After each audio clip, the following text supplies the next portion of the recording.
Bagi anak sekalian, selamat bertemu kembali dalam pelajaran kita pada hari ini, pada materi yang berikut ini, yaitu tentang Yesus Kristus itu sungguh-sungguh manusia. Dari kesaksian Injil tidak dapat diragukan lagi bahwa Yesus adalah manusia. Namun dalam hal ini anak sekalian, mengingatkan saja sebelum saya lanjut, bahwasanya kita berdoa dalam hati dulu sebelum melaksanakan tugas kita apapun itu, terutama dalam pelajaran kita hari ini. Maka sekali lagi saya ulangi bahwa pembelajaran kita hari ini menyatakan bahwa Yesus itu sungguh-sungguh manusia.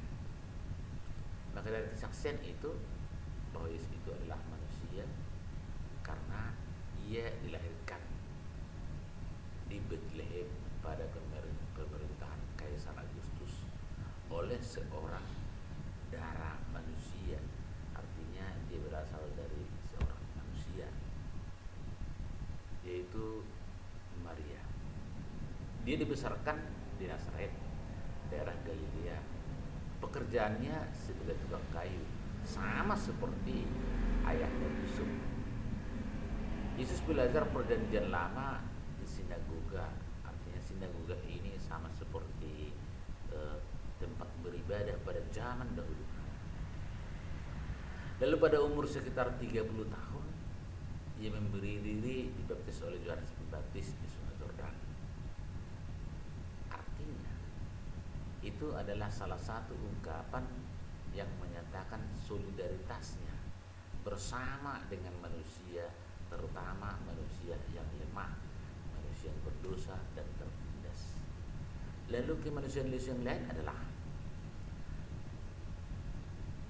bahwasanya dia gampang mudah juga digoda oleh setan. Tapi kita lihat nanti, biarpun sebagai manusia gampang tergoda, tapi apa jawabannya? Lalu melaksanakan pantang juga dan puasa. Itu sebagai kemanusiaannya tampak di situ. Namun dalam godaan-godaan tadi oleh setan itu bukan segampang kembali kentang. Sebagai manusia kita pun gampang juga tergoda, tapi jawaban kita cuma marah. Beda dengan jawaban yang dilakukan oleh Yesus. Maka segala perasaan yang ada dalam kita manusia ada juga dalam diri Yesus, yaitu ada terharu, menangis dan lain sebagainya. Demikian juga ketika dikabari bahwa Lazarus mati, ia menangis. Ia juga marah pada saat bait Allah atau Kanisa Allah, seperti kita gereja kita sekarang ini adalah tempat yang bukan lagi tempat untuk beribadah, tapi jadi dibuat orang supaya menjadi tempat perdagangan lah, tukar menukar uang lah, pokoknya tempat jual-jualan lah di situ. Lalu Yesus juga mendapat ancaman karena Yesus juga mengalami penderitaan, termasuk ancaman, termasuk penghinaan, kemelaratan dan kelaparan, kesusahan dan ketakutan, kematian dan penguburan.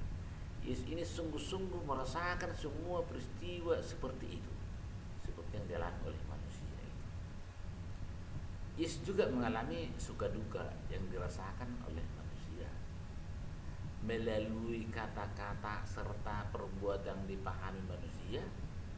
Dia ingin bergaul juga dengan manusia serta menawarkan. Apa yang ditawarkan kepada manusia? Yang ditawarkannya adalah keselamatan bagi setiap manusia.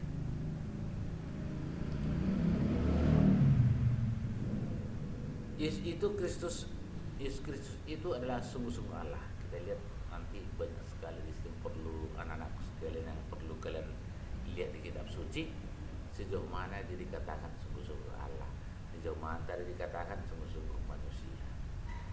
Jelasnya tadi bahwasannya dia berasal dari manusia, dari darah seorang wanita.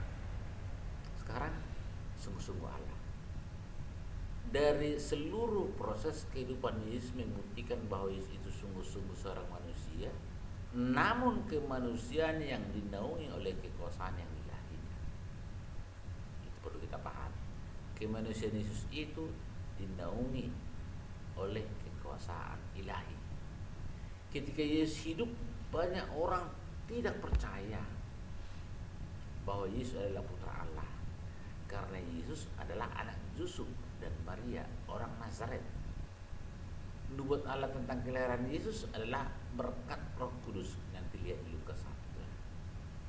Kelahiran Yesus menunjukkan bahwa Yesus adalah Allah karena ketika ia lahir, berbeda dengan kita manusia sekarang atau manusia zaman dahulu kala juga sampai sekarang juga.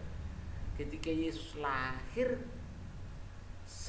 serombongan bala tentara surga hadir. Itu berupa Roh Kudus lah itu kan. Dan menyanyikan pujian bagi Yesus. Beda dengan kelahiran manusia biasa. Kelahiran Yesus juga tidak bisa dibandingkan dengan kelahiran manusia yang berdosa. Lihat nanti di Matius, di Lukas juga. Yesus lahir dari seorang perawan. Tapi Yesus ini merupakan anak Allah yang maha tinggi. Lukas 1 nanti lihat. Penegasan Allah sendiri dapat kita dengar dalam peristiwa Yesus yang dipermenungkan oleh Yohanes Pembaptis di Sungai Yordan.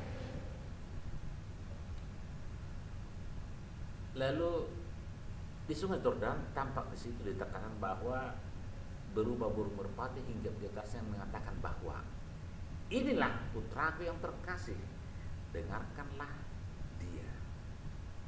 Inilah salah satu menunjukkan bahwa Yesus itu adalah benar-benar Allah. Kejadian juga serupa terulang ketika murid terkasih mulai peristiwa transfigurasi Yesus. Waktu itu di Gunung Tabor, artinya ada perubahan. Saat itu dengan suara dan lain juga dikatakan bahwa inilah anak yang kasih, dengarkanlah dia. Itulah tunjukkan yang nampak kita tahu bahwa Yesus itu adalah Allah. Juga menunjukkan dirinya bahwa Allah terkenal sebagai sang pembuat penyembuh. Nanti bisa dibaca di kitab suci juga. Dan yang paling besar adalah 3 kali Yesus membangkitkan orang mati, yaitu putra surga dari Naim, putri Zairus yang sudah meninggal, bahkan pendarahan yang sembuh, menjabat juga saja pun saya sudah sembuh, karena lihat nanti dibaca dengan ayat di sini. Namun tanda yang paling agung ialah ia sendiri bangkit dari kematian. Yang paling agung. Jadi sesungguhnya setiap peristiwa yang dilakukan oleh Yesus mengungkapkan suatu tanda siapakah dirinya. Yesus adalah seorang manusia, tetapi sekaligus lebih dari itu. Ia adalah putra manusia yang melayang-layang di atas awan-awan. Yesus itu sendiri mengaku bahwa dirinya adalah putra Allah. Maka setiap ada dalam Quran itu anakku sekalian, mohon dibaca di kitab suci lebih jauh lagi di situ nanti keterangannya. Demikian aku sekalian yang bisa saya sampaikan pada hari ini. Semoga kita